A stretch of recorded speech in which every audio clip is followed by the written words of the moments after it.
이런 가운데 조국 후보자의 그제 기자 간담회에 대해서도 뒷말이 무성합니다.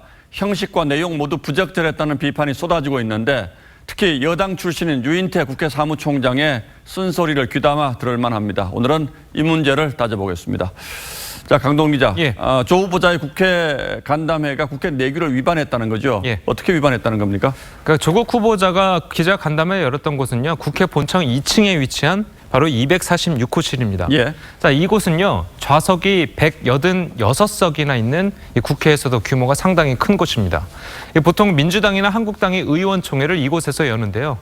자, 국회 청사 회의장 등 사용 내규를 보면 246호를 회의장이라고 규정해놓고 엄격하게 관리를 하고 있습니다. 자, 내규 5조를 보면 이 교섭단체가 국회 운영을 위해서 사용할 때 허가를 한다. 이렇게 돼 있습니다. 자, 그렇다면 애당초 장관 후보자가 간담회 할 수 없는 곳 아닙니까? 예. 그런데 어떻게 허가를 내줬습니까? 그러니까 민주당은 의원총회를 한다. 이렇게 이야기를 하면서 오후 12시부터 자정까지 회의장 사용 신청을 국회 사무처에 냈었고 허가를 받은 겁니다. 자, 그런데 민주당은 의원총회는 오후 1시 반부터 약 30분 정도만 했고요. 오후 3시부터 새벽까지 조국 후보자 기자간담회를 가진 겁니다. 자, 국회 내규 7조 2항을 보면요. 허가받은 목적 외 사용 시에 허가 취소 또는 사용 중지를 가능하다. 이렇게 되어 있습니다. 내규를 위반한 것이 맞다고 볼 수 있습니다. 자, 일종의 편법을 쓴 셈인데 예. 국회 내규에도 사용 중지 명령을 내릴 수가 있군요. 당연히 국회가 이건 제지했어야 되는 것 아닙니까? 예, 맞습니다. 이 유인태 사무총장은요, 한 언론과 인터뷰에서 내규를 위반한 게 맞다면서 이 민주당과 조 후보자 측으로부터 국회 회의실에서 기자간담회가 개최된다는 사실을 전혀 통보받지 못했다. 이렇게 이야기했습니다. 예.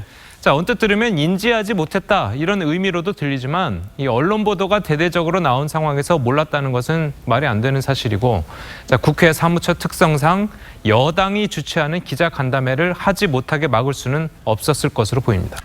알고도 모른 척 해준 것 같다는 생각이 들긴 하는데 어쨌든 여당 출신인 유인태 사무총장이 이건 내규를 위반하는 게 맞다. 뒤늦게라도 이렇게 인정하는 건 신선하긴 하군요. 예. 자, 그런데 김영란법 위반 얘기도 나오더군요. 예, 맞습니다. 만약에 조국 후보자가 민주당에게 국회 회의장 사용을 부탁했다면 이 조 후보자는 제3자가 공직자에게 부정한 청탁을 하는 것을 금지하는 이 김영란법 5조를 위반했다는 것이 됩니다. 자, 그리고 보통 246호 정도 되는 회의실을 여의도에서 11시간 정도 빌리면 200만 원 정도 들어간다는 점을 감안한다면, 자, 민주당이 조 후보자에게 200만 원 상당의 혜택을 제공한 것이 돼서 이 김영란법 6조를 위반한 것이 된다. 이런 지적도 나오고 있습니다. 들어보시죠. 부정청탁의 사례로 공공기관의 재화를 정상적인 거래관행에서 벗어나가지고 사용하는 행위를 금지하고 있기 때문에 부정청탁에 해당할 가능성이 상당히 있다고 봅니다. 예, 비록 이 문제가 곁가지 문제이긴 합니다만 예. 원칙대로 따지자면 참 따질 게 많은 문제군요. 맞습니다. 예, 강동원 기자 잘 들었습니다.